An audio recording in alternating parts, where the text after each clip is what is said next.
Monday, my friends, and welcome back into another edition of Prime Sports World. On today's episode of the show, we're going to be breaking down week number 3 so far. So please like, share, and subscribe to the podcast as we give you guys consistent NFL coverage and college football and some NBA stuff as well. I'm David Hupp, and right there's my co-host, Mr. TJ Hopkins. A lot of surprises, kind of like a lot of surprising results this week in week number 3. A couple really big upsets as it worked out. TJ, happy Monday, man. How are you? Good. How are you? I'm good, man. I'm good. Getting through it. It was a long day, kind of. Yeah, this is for real. Getting through it. Let's talk about week number 3, and let's start with Thursday night football. And the New York Jets kind of took care of business and dispatched of the New England Patriots. Really, this game was over at halftime. So if you had other stuff to do, you probably could have stopped watching at halftime. They win 24-3. Jacoby Brissett was getting beat up in this game. Like, he was sacked 5 times. He was 12 of 18, no touchdowns, no picks. Antonio Gibson, this team, they ran the ball for 5.2 yards per clip, but they really only carried it 15 times. And Demario Douglas, coming in his second year as a pro, pretty solid game for him here. 7 for 69. Roger Stevenson also lost a fumble.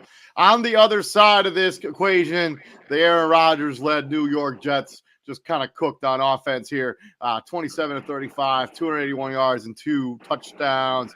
And the youngest player in the NFL, Braylon Allen, 11 for 55. Breece Hall got into the end zone. Al Lazard, Garrett Wilson, all had receiving touchdowns for the New York Jets as they quickly and easily took care of business against the New England Patriots on Thursday night football. Yes.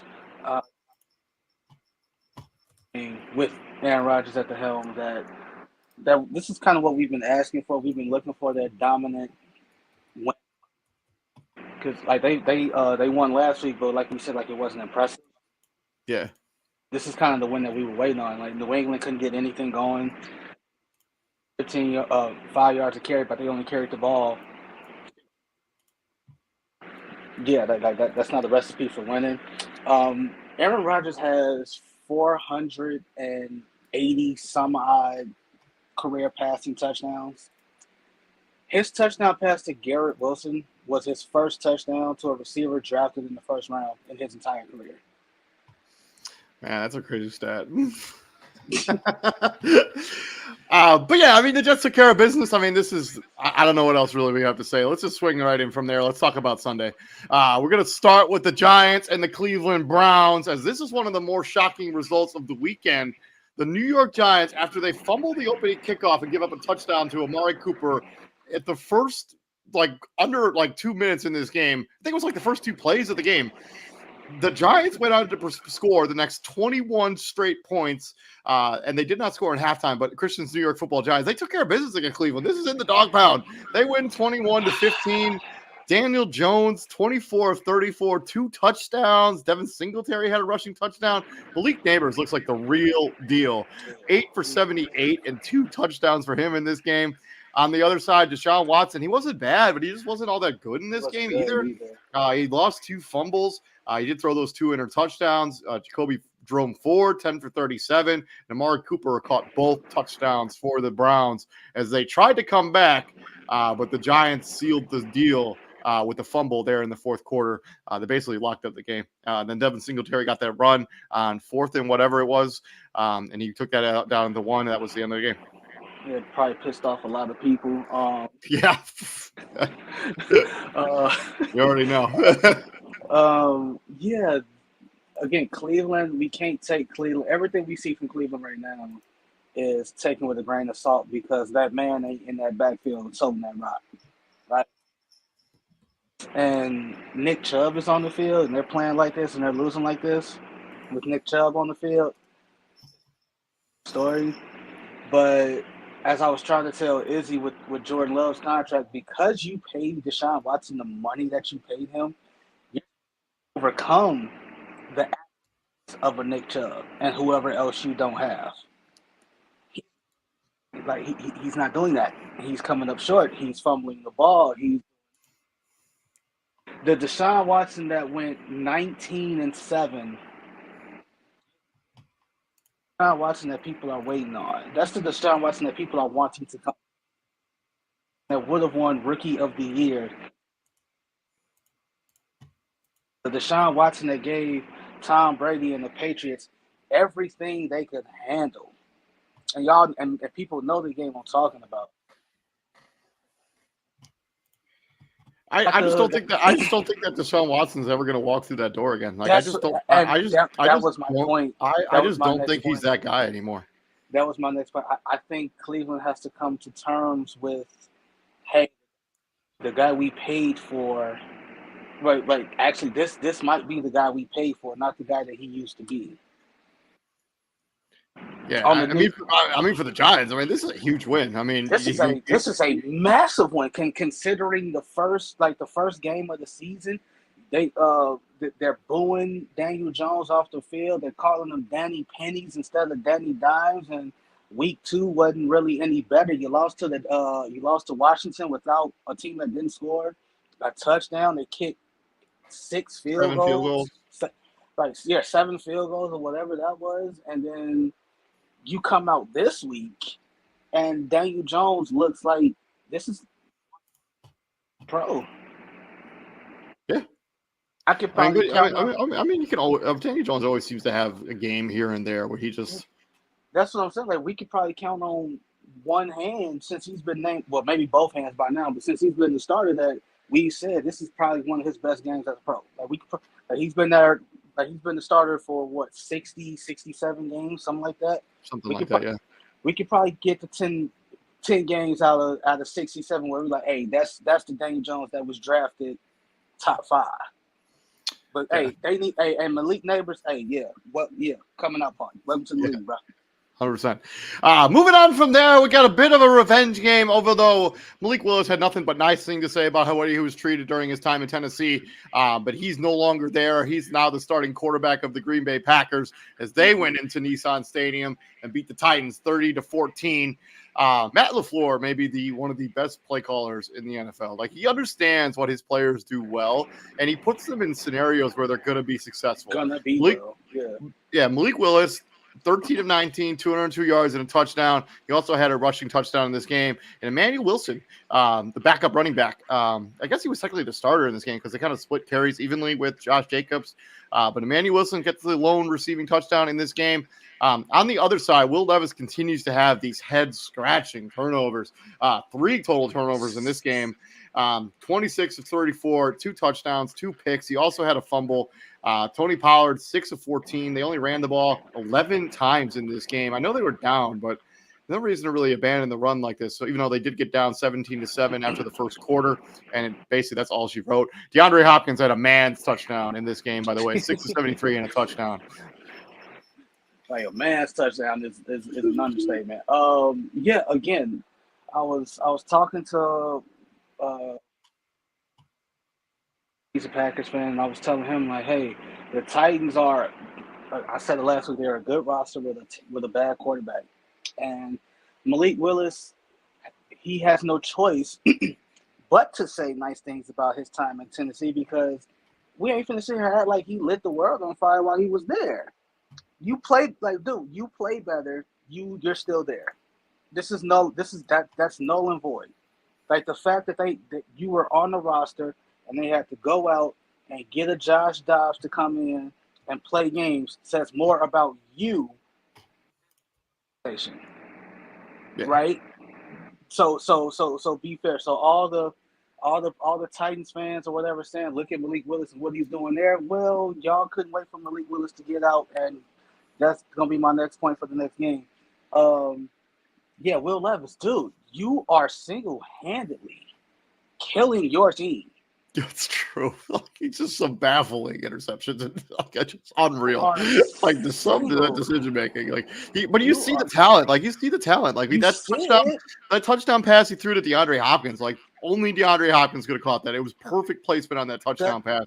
But there are just too many. The touchdown pass to Calvin Ridley the week before. Like you said, it's too much bad, too many bonehead, too many what the hell are you doing to overshadow the players that we're talking about. Again, y'all are literally 2 or 3 players away in each game from being 3-0.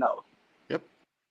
Not so much. This game was kind of a beatdown, but it didn't start out that way. It just the turnovers and all just kind of snowballed on the Tennessee Titans in this game. And as I mentioned, I know Matt LaFleur gets a lot of credit for being a head coach. I don't think that people really appreciate like how good of a play caller he is as the head coach. Like he's putting his players in a position where they're going to be successful. He's not asking them to do stuff outside of their realm of their abilities, and you love to see it. Especially now because, like, again, when you have a Hall of Fame guy at quarterback, you're only going to get so much credit, right? So Matt LaFleur gets hired, and it's a move that was met with some kind of scrutiny. He did the classic. Let's welcome in our resident Green Bay Packers fan here, Izzy Rivera, CEO of Prime Sports World, and from the Daily Blitz.blog, Mr. Christian Simpson. We're just talking about your Green Bay Packers. You want to go quick, and then we're going to move on. The classic. I just want to finish my point. And everybody did the classic. Well, how much is he going to do? Because Aaron Rodgers is the one throwing the ball. Aaron's gone, and Aaron's been gone, and yeah, he hasn't missed a beat. So Matt LaFleur we might have to put him in that conversation as like not just best play caller, but one of the best coaches in the league. I think he's already there, but definitely Matt LaFleur is already there as probably one of the top 3 to 5 head coaches in the NFL, just based on the merit that he took a guy that everybody thought stunk. They couldn't play. Of course, David said it about 10 times on our fantasy show a couple weeks ago.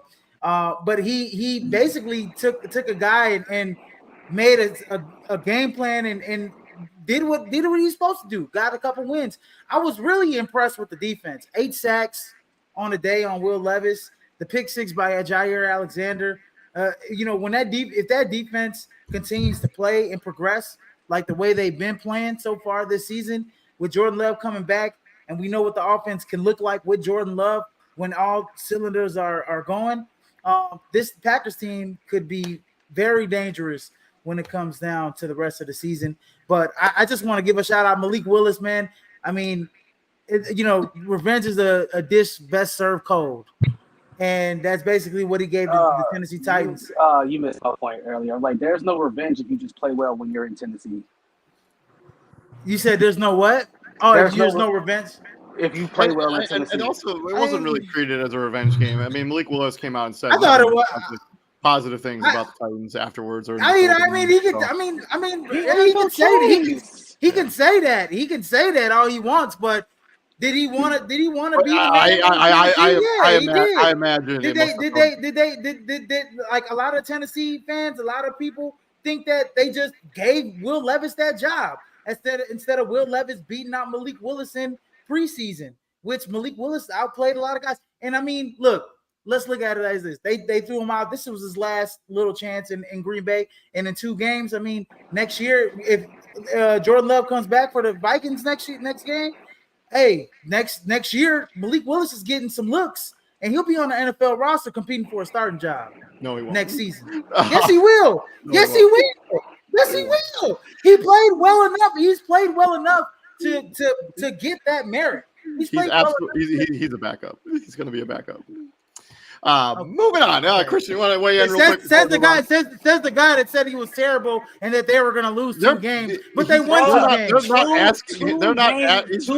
They won 2 games in a row. You said the Packers were going to lose the next 2 games. You said you sat on here and said the Packers were going to lose the next 2 games. No, I never said. I'm not talking to you, DJ. I'm talking to David. I'm gonna say specify that shit. No. I'm talking to David. David said that these guys are going to lose the next 2 games with Malik Willis at quarterback. Did you or did you not? You said that. I did not say that. You said he was a terrible quarterback. Yeah, he's not. A terrible quarterback about 10 times. Look what he's done in the last game. Tennessee, when he was in the one game he started in Tennessee he was not a pro quarterback at that time. Matt LaFleur is the reason he's playing well. He's being game planned for stuff that suits his strengths. They're not asking him to win games. They're just asking him not to lose games. Let me ask you something. He's thrown the ball 13 to 19. First of all, hold on. on that screenplay to Emmanuel Williams that got a 30-yard touchdown, with Matt LaFleur out there with the excellent footwork to get the defense to go the other way and set up that perfect screenplay. No, I'm serious. I'm being for real. I'm being for real. I mean, we got guys like he's played your well. guys quarterback. It's been two games. Look.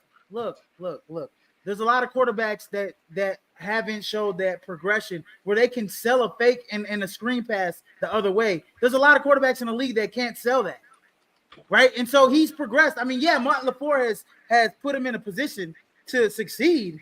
Basically running damn near a wing T spread offense in a way. But at the same time, Willis is put in the work. Ain't no moving on, bro. Stop it. Go ahead, Christian. You first. Yeah. Go ahead, Christian. You first. Jerry. I would like to move on. Moving on to the Chicago Bears and Indianapolis Colts. Indianapolis Colts gets the better of the Chicago Bears on this day, 21-16. Caleb Williams, probably his best game in the NFL so far. He did throw 2 touchdowns, 2 interceptions. He threw for 363 yards. The running game really not getting it done. 28 carries for 63 yards, 2.3 yards per clip as a squad. Rome Odunze caught his first NFL touchdown. Shout out to him. And Cole Kmet had a touchdown in this game. He also had 10 catches. As TJ said, get Cole Kmet involved, and we did. Anthony Richardson, yes, they won, but he looked bad at times.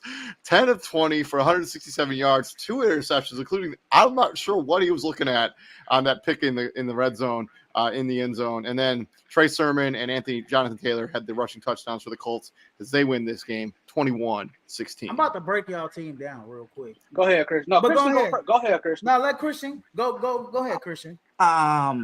Yeah. Look, I've seen, and TJ's gonna know what I'm talking about. I've seen a lot on social media.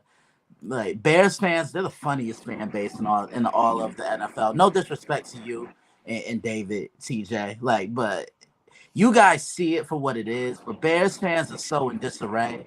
Oh, you should have never got rid of Justin. Oh, look at what Justin's doing, which I know we'll get into in a couple of games. But it's just. Bears, not TJ, but so many Bears fans were running their mouth throughout the year about Caleb during the offseason. Oh yeah, he's the offensive rookie of the year. You're telling him this before he even steps on the field. But the way I look at it, 50% of what's going on with the Bears right now is Caleb, and 50% is the offensive line. Caleb has to play better. He has to be a better decision maker, and that offensive line has to protect a hell of a lot better as well. But it just seems like the Bears are putting too much on Caleb. They want him to play hero ball. Run the football. That'll help open up the passing game. They can. Yeah, you're absolutely right. They don't know how to. They can. They're running a zone run scheme. They're running a zone run scheme with guys that can't block. Okay. Then and another thing is you're throwing the ball. You've averaged 39 pass attempts in the first 3 games of Caleb Williams' career. That's not going to cut it. No, that's not going to cut it. That's not going to cut it. There's no fluidity in that. Look, the defense is amazing. We all know this. But would I have loved? Look, everything's hindsight, like TJ says. Can we go back and say, damn, why the fuck sorry for my language, but why the hell did we use the 4th round pick on a punter when we could have got an extra offensive lineman? That's hindsight, as TJ would say. I can go back with the ifs, ups, and buts. And I said in the beginning of the year, I said, damn, you getting a rookie quarterback. Look, you might push this team, a year or 2 back from maybe what it could be. Eberflus has had bad coaching decisions, and Shane Waldron doesn't know what the hell he's doing calling offensive plays. I saw a stat today where it was the Bears offense was ranked number 20th in total offense, and what was the Seahawks? Was it right behind them? Was it right there? So we're talking about we're bringing Shane.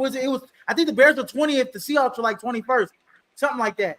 Like, so let's not act like Shane Waldron is talking about last season. Last year. I'm talking about based on last season. So well, I mean, I think Shane Waldron, because of what he was able to do with Geno Smith and revive his career, that's kind of and he was there with Baker last season. You would think like the way his running schemes are with DeAndre Swift, they would get some yards, but they don't run with a purpose, like we all said.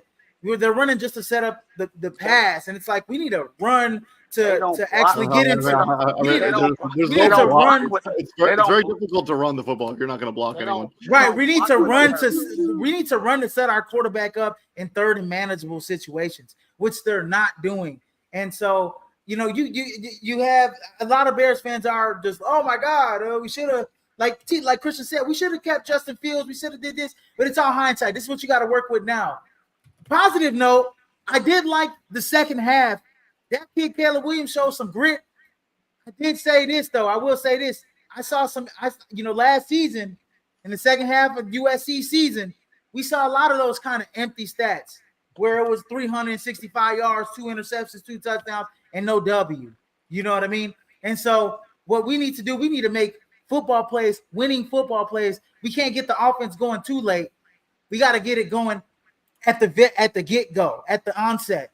So I'll let TJ go because I know I've been talking too long. But TJ. Purpose. They don't block with purpose. Like it's not like the running backs are just tiptoeing their way through the hole and getting tackled. Like no, they all but snatching the ball out of Caleb Williams' hands, and before they can. That fourth down play, like every blocker.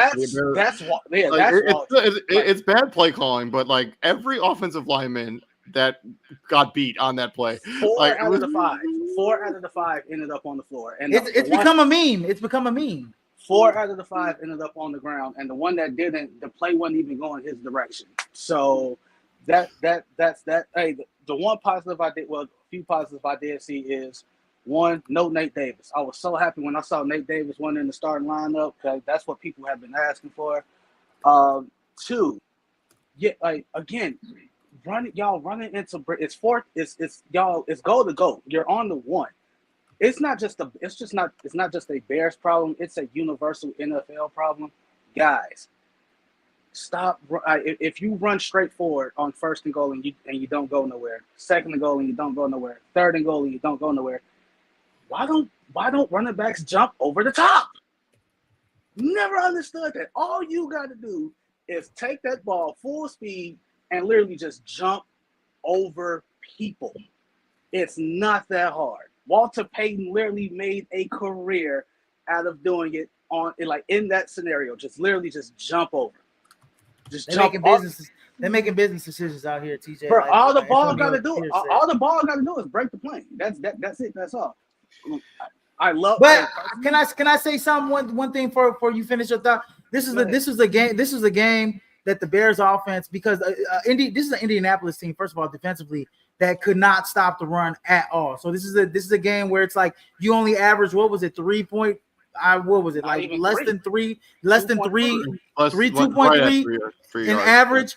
That is ridiculous. And this was a game where it's like this was supposed to be a game where you get your offense together, like you get it right. This is a confidence game. Mm-hmm. I don't think you could come away from this. You can lose confidence with this game because you drop a close one 16-21, and then you lose a close one in the run game. I mean, you lose confidence in the run game if there was any confidence there to begin with. Like I love the connection that Rome and Caleb were able to establish. Like that was pretty cool. But again, it's the guys up front. Just like the Titans, the Bears are a couple plays away in each game from being 3-0. Like that Houston game was very winnable. If y'all just block up front, this is a different ball game. It's a different ball game. From that matchup between the AFC South and the NFC North to the other matchup from this weekend, the Houston Texans going into Minnesota and basically getting shown the door as Minnesota beat them down from beginning to end, including 14 points in the first quarter. And Sam Darnold's arguably having a quote-unquote MVP type season. I know it's only been 3 weeks, so it's a little bit crazy. But Minnesota wins 34-7. This game was never in doubt. CJ Stroud, one of his struggle games that he's had so far in his NFL career, 1 touchdown, he threw 2 interceptions. There was no Joe Mixon, so Cam Akers came in 9 of 21. And Cam Akers caught the lone receiving touchdown for the Houston Texans as well. Sam Darnold, 4 touchdowns in this game. Aaron Jones goes over the century mark on the ground. Justin Jefferson, Jalen Naylor, Johnny Mott, Aaron Jones, all had receiving touchdowns. It's Minnesota. Don't sleep on Minnesota now. I like what the Minnesota Vikings are doing, because offensively, yeah, we know it's built around Justin Jefferson, but other guys are showing that they can get the ball as well, and they're able to do something as well. And Aaron Jones is a veteran presence, but I'm so happy for Sam Darnold, because I remember when he got drafted by the New York Jets, he was considered a bust. I know he's made his rounds around the league, but it sometimes just takes one coach to have all the faith and all the confidence in the world in you. And that's what Kevin O'Connell has done in with Sam Darnold. He's taking him and he's coaching him to his strengths. For guys open, get the ball. Don't overdo things. He used to be that guy that was seeing ghosts. You know what I'm saying? He used to be that guy that would throw interception after interception. Adam Gase couldn't coach spiders. Let's just call it what it is. Now he can coach Jay Cutler. Yeah, whatever. Ain't nobody care. But yeah, but nah, I just I look at it. Look at what Kevin O'Connell's done. Cooper Kupp won an offensive player of the year when he was the offensive coordinator. And then he goes to Minnesota his first year, and Justin Jefferson wins offensive player of the year. So Kevin O'Connell, he's a good offensive-minded guy. But to me, the real MVP of the Minnesota Vikings, it's been Brian Flores, because he's taken that defense and he's turned that defense into something completely different than what they were last year. They used to struggle. They couldn't get off the field on third down. Yesterday, they're throwing 3-man and 4-man looks, keeping a spy in the middle and dropping everybody back on CJ Stroud. So he threw a lot of different and exotic looks to really confuse him. DJ. Game. This is technically the second game that CJ Stroud has struggled in, because we ain't finna act like he lit the Bears on fire either. So it was kind of, but he didn't. He really ain't doing. Collins did, who had a good game. Yeah, Brian Flores is like, I'm glad this is happening for him, because that whole situation with Tua coming out and saying what he said about how Brian Flores made him feel, like, bro, how as a coach, I have to have a say in who I want my quarterback to be, and I didn't want it to be you. Take that with a grain of salt. Grow the fuck up. It is what it is. But he should get a coaching job after this. Like, if they finish the season as one of the top ranked defenses in the league, our teams should hesitate to call Brian Flores and get him at least an interview. Yeah. No, absolutely, man. The 8 touchdowns. I don't know what's more impressive: the 8 touchdowns by Sam Darnold, or the way the defense has been playing. I think equally, both teams equally get an A for me. Both sides of the ball, they equally get an A for me. And I mean, what can I say? What you guys haven't said about Brian Flores? This defense is night and day. Like they're super disruptive. Jonathan Grenard, playing his old team, had a good game. Andrew Van Ginkel's, been disruptive. The whole team has been disruptive. They've been tipping balls everywhere. I believe Brian Cashman, Blake Cashman, my bad, is another guy that's been playing well for them as well. And he's a former Houston Texan. So, I mean, these guys have been, disruptive, especially you beat San Francisco, then you beat Houston, 2 teams that preseason all the media has been saying that they would probably be Super Bowl contenders. So you just went out there and embarrassed them. Both of them. Got a big both of them. You ain't just beat them; you embarrassed them. Yeah, exactly. So everything you guys said was spot on. And look, I just want to reiterate, man. I mean, both this Vikings team has played absolutely fantastic. Nobody thought that this Vikings team would be where they are right now. Moving on from this game, we're swinging into the NFC. We got the Philadelphia Eagles barely edging out the New Orleans Saints 15-12 behind the back of Saquon Barkley. 17 carries for 147 yards and 2 touchdowns. Jalen Hurts did throw the lone interception in this game. And Dallas Goedert, man, he had a really crazy run towards the end of this game. 10 for 170 there. Derek Carr, kind of came back to earth a little bit in this one. 1 touchdown, 1 pick. Alvin Kamara ran for 3.3 yards per carry. And Chris Olave scored his first touchdown of the year as the Eagles knock off the Saints in the Bayou. Can I tell you guys something? I was 3 Alvin Kamara yards from winning $900 in this game. Cool. So it's tough. It's tough. You know that touchdown pass to Chris Olave to put them up? Like, if Chris Olave drops that or he somehow overthrows that, I know the ball's going to Alvin Kamara. So I'm hoping, I'm like, please drop this, overthrow this, please. Anyways, man, the Saints gave this one up, man. Dallas Goedert. Well, let me talk about that Saquon Barkley play. That 65-yard touchdown play was an absolute gem. I mean, I'm so glad. That's how you bring Saquon Barkley in, right? Like, their offense was doing nothing in the entire game, and then Saquon Barkley breaks off a 65-yard touchdown, changes the game entirely. Changes the game, and then Dallas Goedert had a game of his life. He's the one that put them down in the red zone with a minute to go on that long crossing route. So I mean, he was equally as good. This is a good team win for the Eagles. I was more impressed today with their not today, but yesterday with their defense, with slowing down the big time plays, the big chunk plays. But yeah, I mean, they're still a work in progress, in my opinion. Especially in the defensive, in the back end. But good team win. They needed this win real bad. So this was the game of the day yesterday by far. I got to give a lot of credit because you don't think the Eagles didn't hear all that chirping? Oh, they gave up that lead. That defense isn't what it was.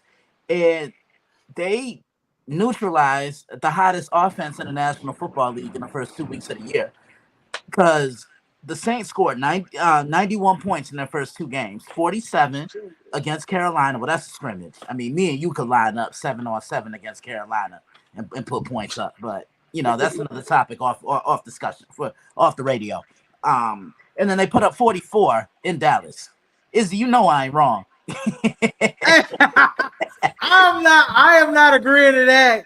I can't even beat a team from the Sun Belt Conference, man. So look, man, right now my body be aching. Okay. Yeah. Me and you gonna have to talk. But I love the Eagles' approach, because a game like this can tell you a lot about a football team. It wasn't pretty.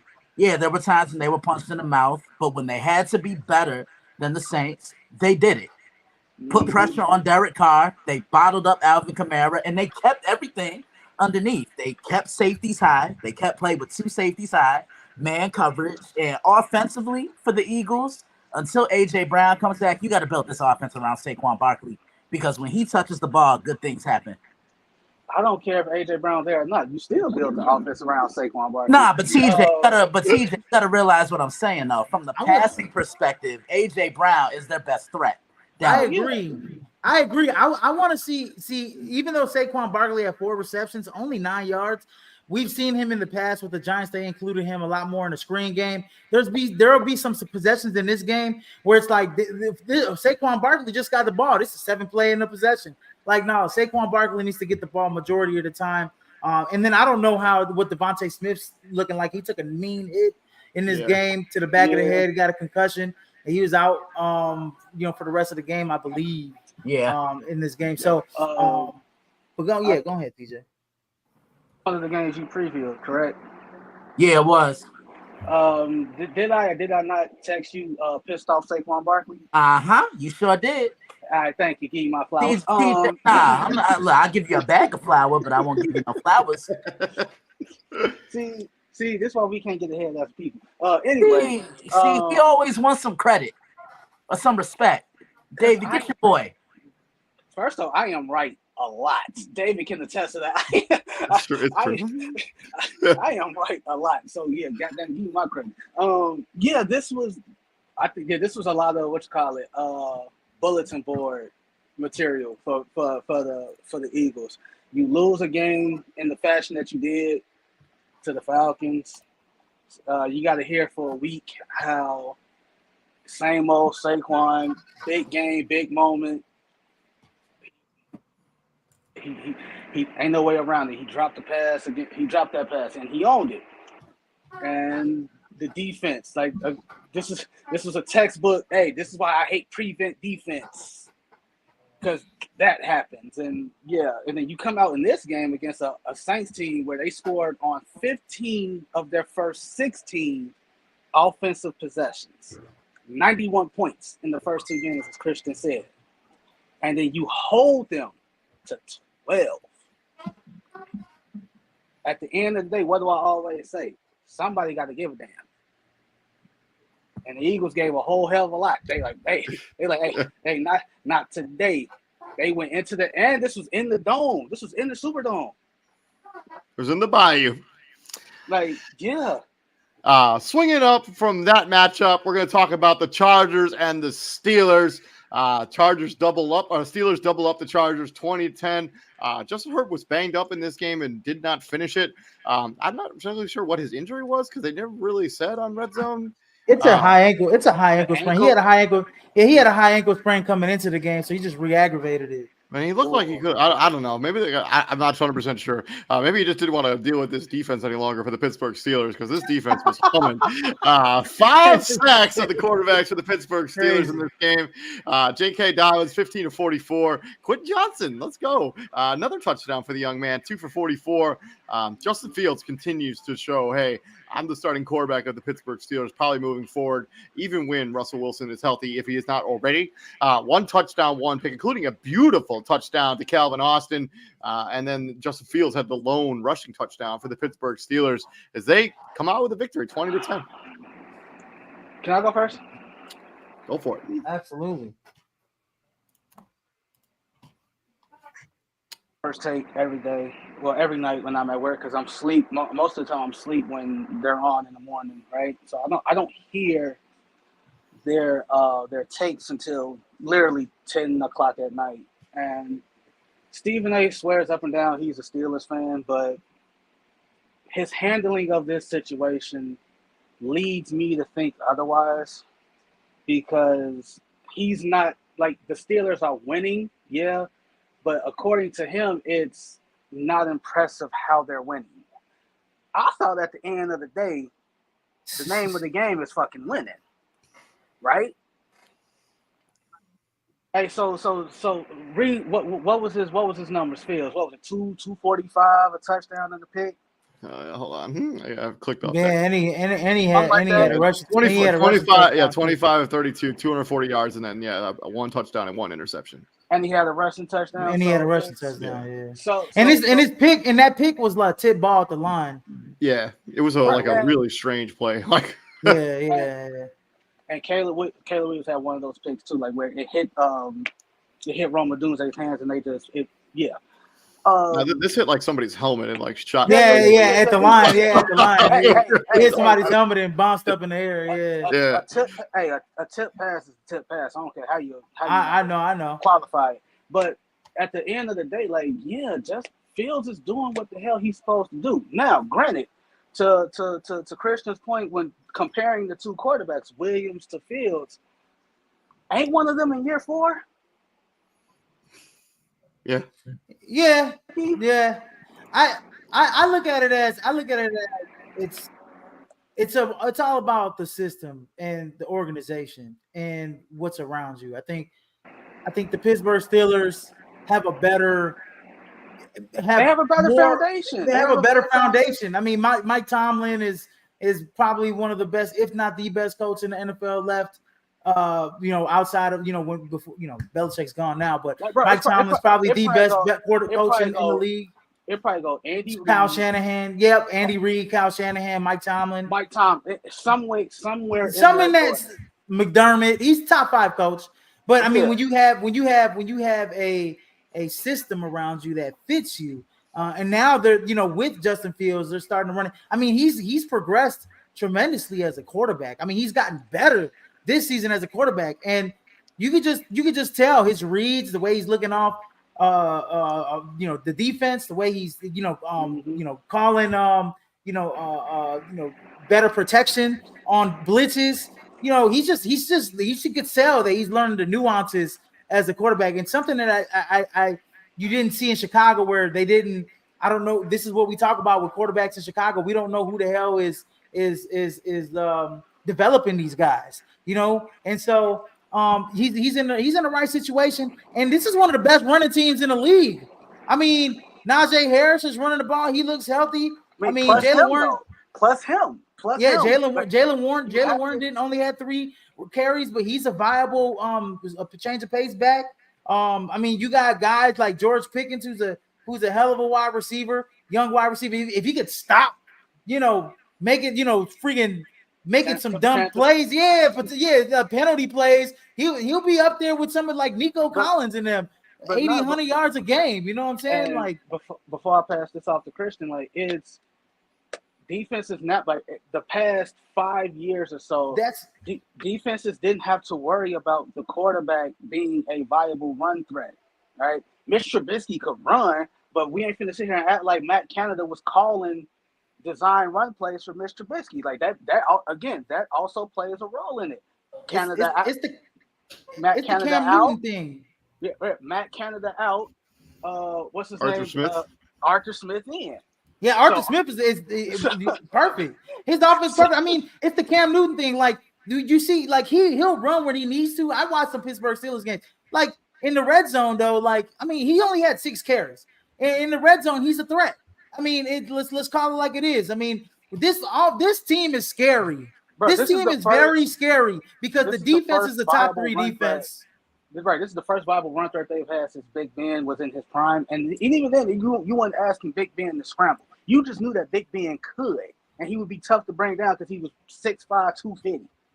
Shit, I didn't even know Cordero Patterson was on his team till yesterday. And I saw Cordero Patterson. Yeah, I didn't even know he was on this team until I saw him yesterday. I said, Cordero Patterson's on this team. I said, oh wow. Yeah, they brought this him. team is super dangerous. They brought him in to probably do kickoff stuff, but this team is super dangerous, bro. Like the defense is top 3, and especially is super dangerous is the way the AFC North is playing.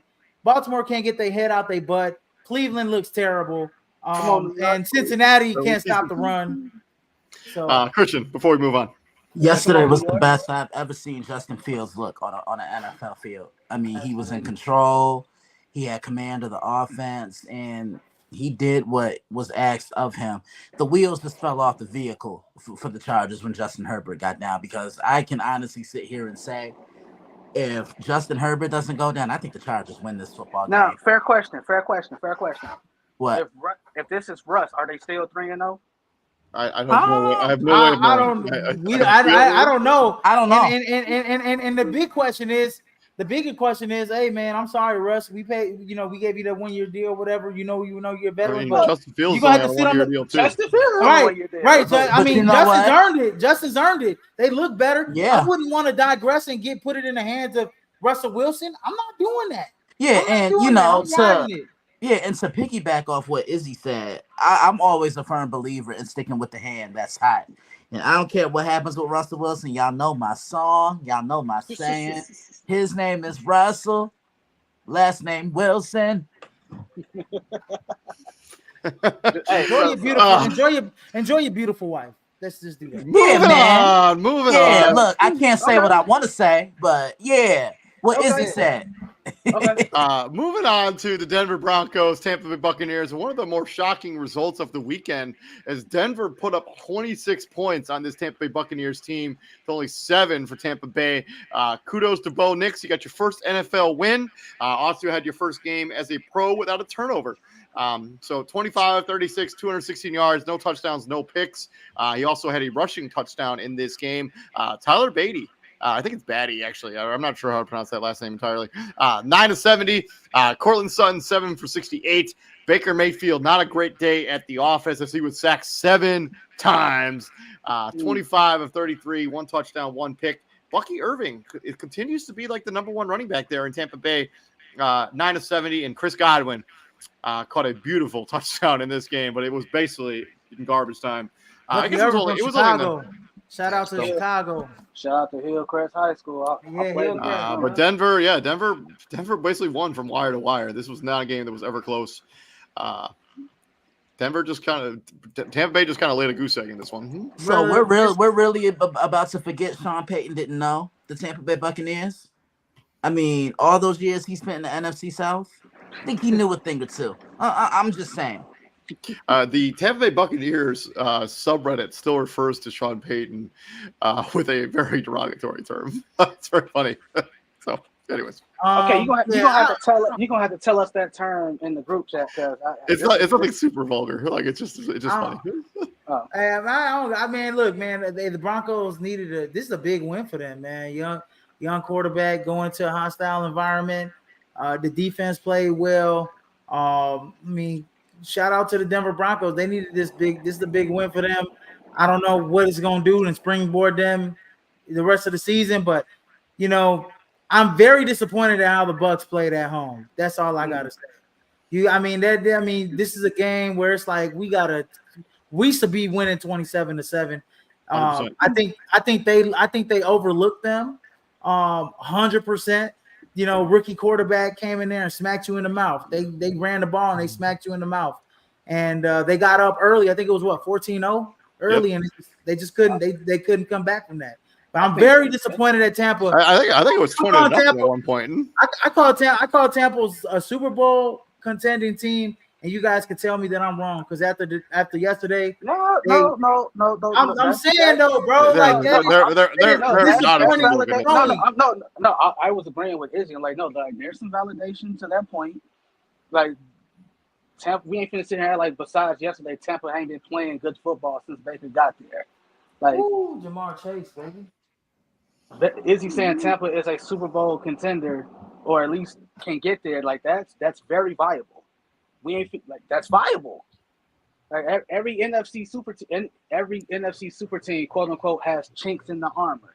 We saw we saw how to beat the Niners, right? We saw that.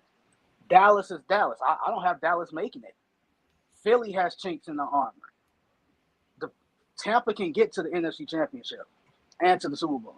Yeah, no, they can't. But anyways, yes, back to this game. Who's gonna stop them? The Falcons? I think Izzy's right. I think Tampa Bay overlooked the Denver Broncos, given what they've looked like the first 2 weeks. Denver came out with a game plan and they executed it, and they just won the game. They just played better on this particular Sunday. Mm-hmm.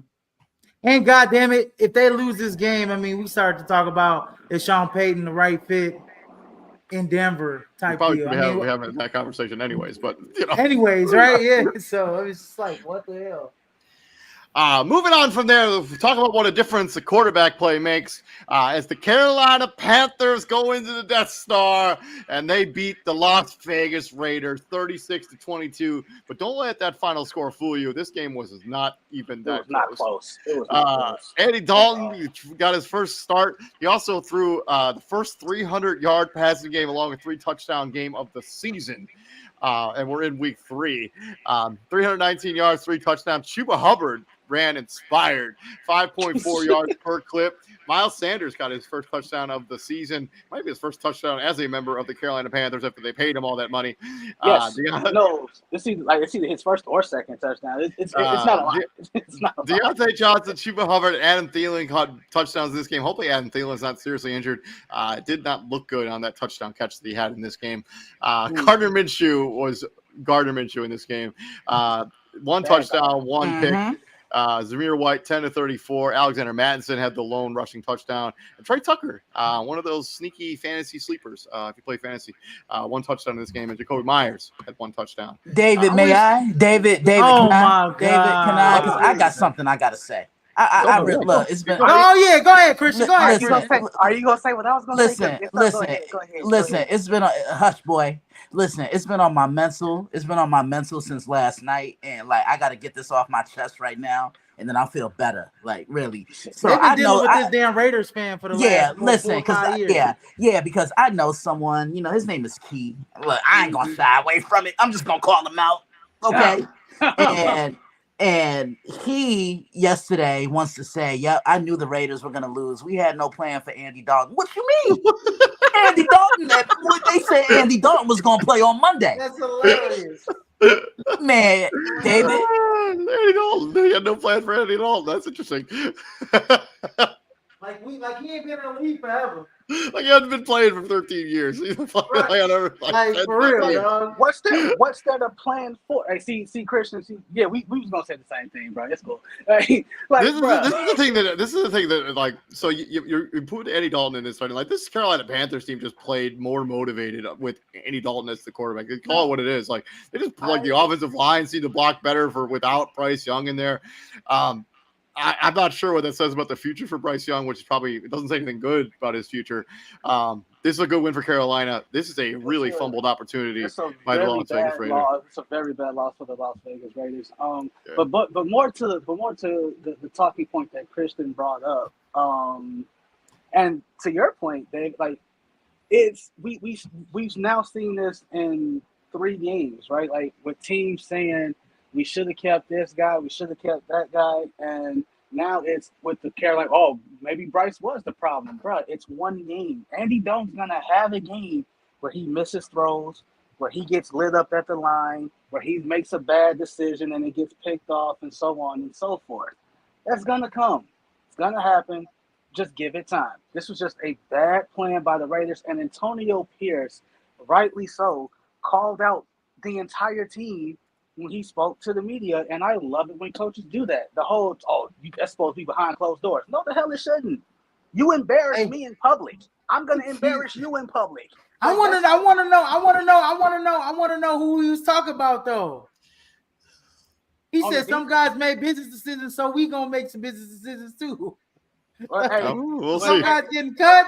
Is he talking about Devontae Adams? If we see any news about players getting traded, cut, or released, release the same thing, we gonna know who he was talking about. But for him to say that we had no game plan for Andy Dalton, bro, I love the Bears as much as the next Bears fan. I'm not going to sit here and make excuses like, oh, we didn't game plan for Trey Sermon in the game. Like we didn't know Trey Sermon was going to get a touchdown. We had no issue. We had no plan of that. Oh my God! Like, you sound ridiculous. You knew on Monday. You knew 6 days before the game. Bryce Young played last Sunday. Monday, Andy Dalton is the starter. So you had Monday, Tuesday, Wednesday, Thursday, Friday, Saturday to game plan for Andy Dalton. And it's not like there's like hundreds of hours of tape on Andy Dalton. Andy Dalton. Like, come on. Like Andy Dalton really only fits in one kind of system. You ain't got to worry about him scrambling. You ain't got to worry about him improvising. Andy Dalton, if he gets in the grasp of if he gets near what he thinks is going to be a sack, he going down like Brady used to do and just touch him.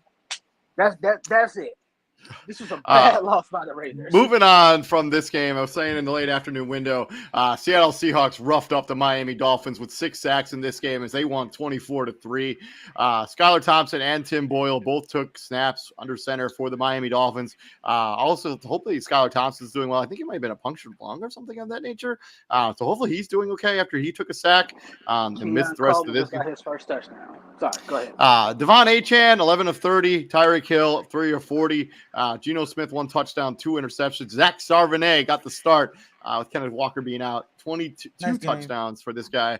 And DK Metcalf had a long 71-yard touchdown.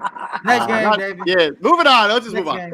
The Baltimore Ravens going into Jerry World and basically surviving at the end. So I had to teach a class last night at Indiana Tech. So I turned off football, and when I turned off football, the Ravens were beating the Cowboys like 28-6 or something like that. And when I checked the score later, I was like, "What on earth?" So Dallas puts up 19 points in the final frame to make this respectable, but this is probably one of those scenarios where like this game was not as close as the final score. They got an onside, bro. They recovered an onside kick, and it was like 8 minutes. They scored all these points, bro. They recovered an onside kick, which I thought would never, because you're telling the defense like when you're like this year, it's got to be 4th down. You got to be down, and you're telling the defense. Then they announce Yeah, it. but they over always the whole, knew. They always knew when they were. I know, but they still recovered one. It was pretty impressive. And so, I mean, Brandon what Aubrey I might be want the best kicker in the NFL. Like he Oh, just dude, is. he's amazing. He's he's so awesome. amazing. I mean, dude, if a team recovers an onside kick, we Blasted should like get a points for 65-yard field goal. Like it's David. literally If nothing. if a team recovers an onside kick, we should get some type of points on that for fantasy for that kicker. I'm just saying, No. but we'll talk about that on Wednesday. No, we won't. I'm gonna talk about it. Anyways, look, let me say, man, the Ravens need to get their head out of their butt. This is a game where they shouldn't have let the Cowboys sneak in, right? You got to finish these fools. Now, it was I think it was a 3rd down conversion. Like, I mean, if you get that ball back to Dallas, I think Dallas comes back and either ties it or wins it. And so that's how much momentum they had. Well, I mean, the Ravens last season or 2 years ago, really, like they had a lot of problems closing out games that season. I mean, they had that game where Miami came back after they were up big. They let that game with They let that game with Las Vegas. They let that game slip away too last week. Yeah. They just take their pedal. They just take their foot off the gas. But and I they don't do execute. like the fact that Derrick Henry had 25 carries in this game. They were clearly feeding him the ball. 2 touchdowns for him. And Lamar Jackson only had 15 pass attempts. That's probably the recipe for Baltimore Ravens success. They listen to it. Yeah, it really is. Because I've been telling TJ in the first game against Kansas City, they fed Derrick Henry the ball 13 times. Second game against the Raiders last week, they fed him the ball 18 or 19 times. Nah, he needs to touch the ball between 20 to 25 times a game to have an impact. They did that. Dallas can't stop the run. But like Izzy said, they have to sharpen their mental because right now they're playing how they did in 2022, going in the 4th quarter with the lead and then blowing it. They did that quite a few times in 22, but I just knew for a fact that the Baltimore Ravens weren't going to start 0-3 because now they're out the hole that they were in at 0-2. You know, you can kind of fix things when you're 0-2, but when you're 0-3, it becomes more of a challenge. But this is a good win for them. TJ. Yeah, that's all said and done. That's all fine and dandy. I had no faith in Dallas coming back and completing this comeback. None whatsoever. For the simple fact that we saw the issue with Dallas. You can't worst run game outside of the Chicago Bears, and that's saying something. That's really, really saying something. On the Baltimore tip, okay, like now you kind of see what you have to do. All right, I now get more to a 50-50 game. 25 carries for King Henry. You saw what he could do with 25 carries. I don't want to tackle Derrick Henry now. I wouldn't want to tackle him after he's ran the ball 20 plus times because after a while that shit starts to hurt. Now all you have to do is mix in another 5 or so pass plays for Lamar Jackson. 25 run plays to 20 pass plays, and the defense keep doing what they're doing. Again, you were up 28-6. Yeah. And can I just say this? Because the inner defensive player in me was really cringing. Why do you tackle Derrick Henry high? I don't know. Listen, they can't get no penetration. That defensive line, is garbage. Yeah, but interior of it. Yeah, but still, tackle low. Because if that's my son, I said this on my very first episode working with you guys. If that's my son, he coming to one of y'all houses because I'm emancipating him. And you also disrespected Cam Newton that episode. I'm just going. I don't give a damn. Ain't nobody care. And that's why he ain't in the league. The Los Angeles Rams, another team, I turned this game off because I thought this was over. They scored 13 points in the final quarter, including a field goal at the horn to beat the San Francisco 49ers. This is the first game that Sean McVay had won a game where he had been trailing by more than 14 points in the second half. It's also the first game in the career of Kyle Shanahan where he was up by 14 points in the second half and ended up losing that game. Brock Purdy, 22 of 30, 292 yards, 3 touchdowns. He got banged up. He's going to have an MRI on his back today. I have not seen the results of that. But this was really the Juwan Jennings Jones. 11 for 175 yards and 3 touchdowns as Deebo Samuel, George Kittle, and Trent Williams got banged up. And well, those first two guys missed the game entirely. Trent Williams went out in the second half with an injury. Stafford, 16 and 25, 221 yards and a touchdown. Kyron Williams had 2 on the ground, and he had another one in the air as they basically just stole this game from the San Francisco 49ers. DeMar Hamlin just got the pick. Anyway, the Matthew, hopefully the Matthew Stafford slander stops. It should have stopped a long time ago. Matt Stafford's a hell of a quarterback. Dude, going this all said and done, Matthew Stafford should absolutely get that call from Ken, get that knock on the door and say you're joining the ranks of those who came before you. To win this game against that team, this game, right? It's Rams Niners. You don't get no more prime time than that in some cases. I mean, not to mention, the Rams, no Cooper Kupp, no Puka Nacua. Like, the fact that they were still able to come back and win this game is incredible. Like, 13 points in the final frame to walk off and win this game. Walk off and, like you say, stole it. Straight up stole this game. And to the Brock Purdy injury, it's now come out. He's day to day. So he probably ain't gonna practice this week. If he does, he's probably gonna be light. Little physical therapy, get that back right for Sunday, so on and so forth. But yeah, like you can kind of feel the momentum change, and like I saw that one Kyron Williams. I think it was like his second touchdown, and they was in SoFi, right? Yep. Like they was. He got that second touchdown, and I think that made it a one-score game. And it's like, okay, yeah, we back in this motherfucker now. Yeah, let's play some ball now. So hey, San Fran, soul searching. Y'all done lost 2 in a row. You got embarrassed the first game, and then you snatched defeat from the jaws of victory, as David likes to say.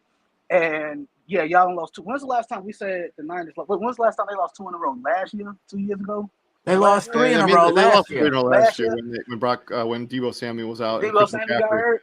Yeah. So, yeah, the 49ers got punched in the mouth. And the last couple of years, what do I always say, TJ?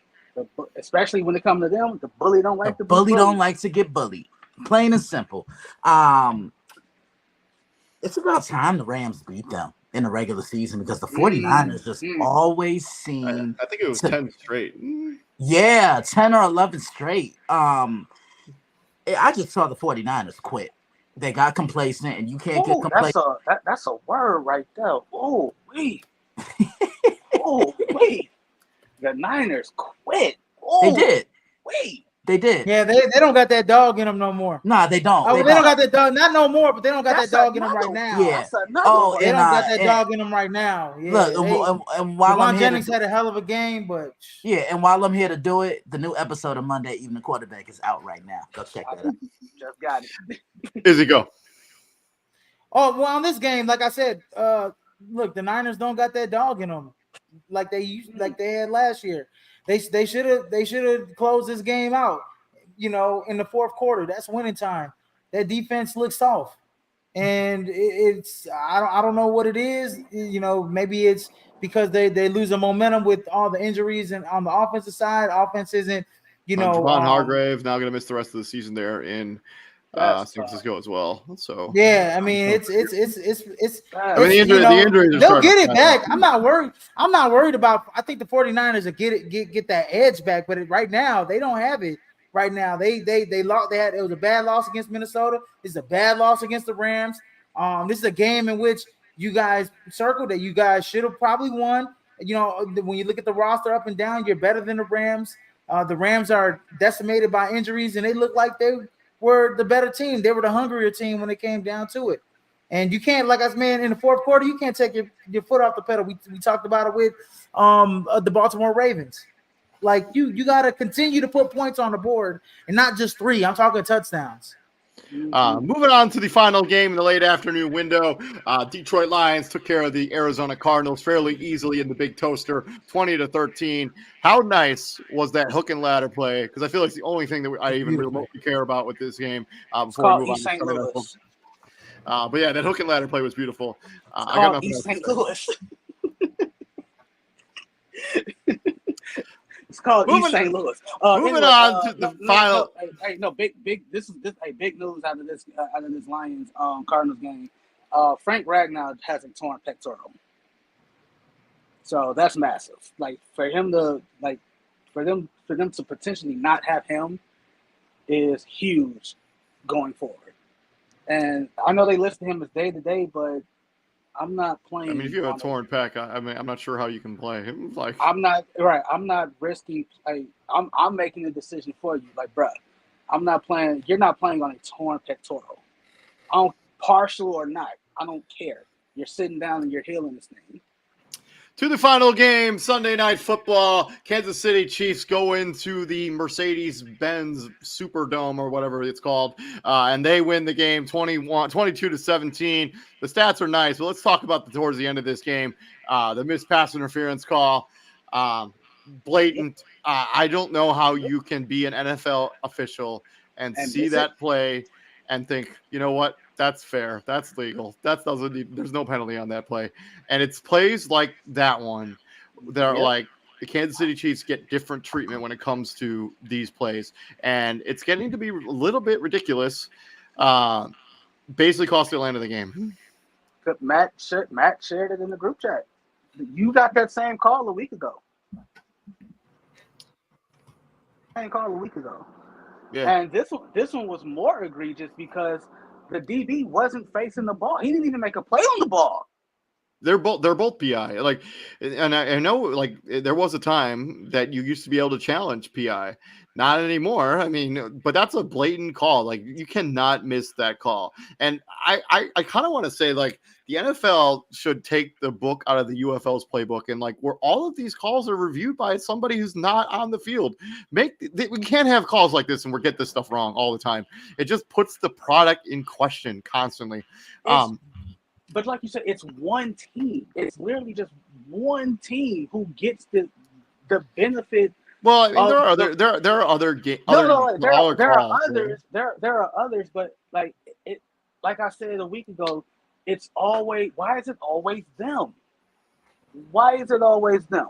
You They're the champs. I don't care. Really, I know. Don't. It's because they're the champs. It shouldn't matter. Like it should not matter. It really shouldn't. But to the numbers, I mean, Patrick Mahomes, 2 touchdowns. He had 1 pick.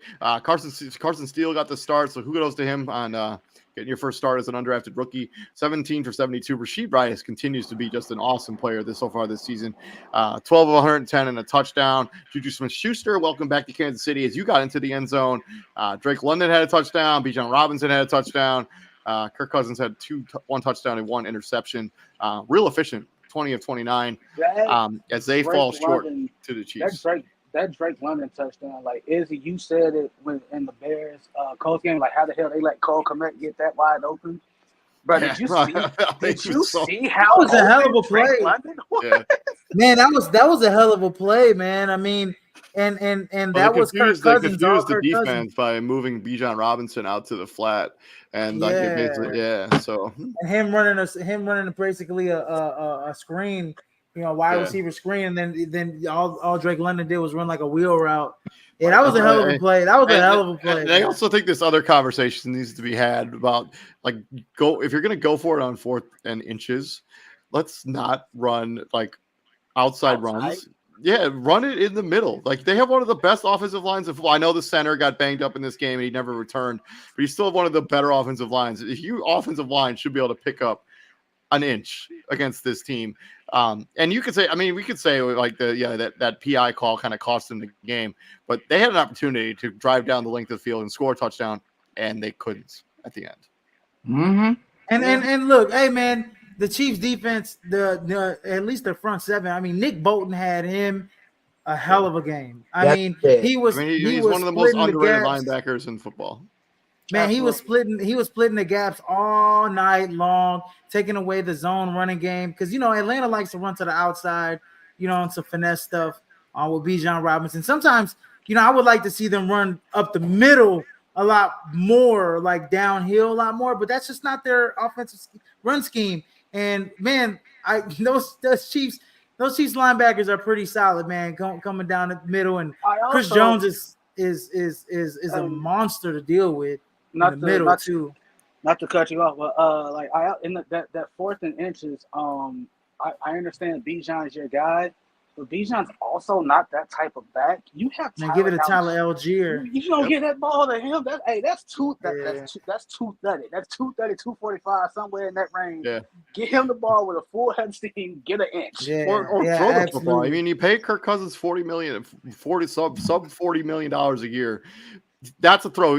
Put it in his hands if he's going to be the fan. And David, I understand that. I understand that logic, but at the same time, sometimes you don't need to make it difficult. And also, I mean, there is some plays. They said it on the broadcast yesterday, and I agree with them. Just because of Kirk Cousins' age and his injury, like you eliminate the quarterback sneak, you eliminate that because of his injury, and you eliminate some of the plays where Kirk Cousins used to run on when he saw open grass, and he just doesn't anymore, just because of his injury. Christian, you got any final thoughts before we wrap up here? Yeah, I agree with you, David. Don't be cute. Run that ball up the middle. You know what I'm saying? Like, yeah, running a reverse on 4th and what? It was like 4th and inches, right? Yeah. Running a reverse on 4th and inches. Yeah, an end around, I think an end around. Listen, I might TJ, you gonna get what I'm saying. I might have to roll out to Atlanta and talk to Raheem Moore. Because that just wasn't it. That wasn't it. And Monday night news, again, way to drop the ball. I know you're doing 2 games, but to have them on at the same goddamn time, it's just poor management. Watch your mouth, boy. I said what I said. Watch your mouth. You know, I'm gonna deal with you. I said what I said. Thank you very much for joining us. It's been our week 3 recap. Doug Peterson, hey, bro, yeah, it might be it, man. Might be time to go, bye. Might be time to go. This has been our week 3 recap. Please like, share, and subscribe to the podcast. Thank you very much for joining us. David Huffman, TJ Hopkins from the DailyBlitz.blog, Mr. Christian Simpson. Enjoy your Monday Night Football. We're going to have a recap of both games tomorrow night, along with our preview of week number 4. You don't want to miss any of that content. And gentlemen, what do we do here at the Prime, my friends? Man, damn that. I'm FaceTiming TJ right now because he got to deal with me. I ain't got an answer. We'll be back here tomorrow. You guys all have a good night. Stay safe. Peace out, gentlemen.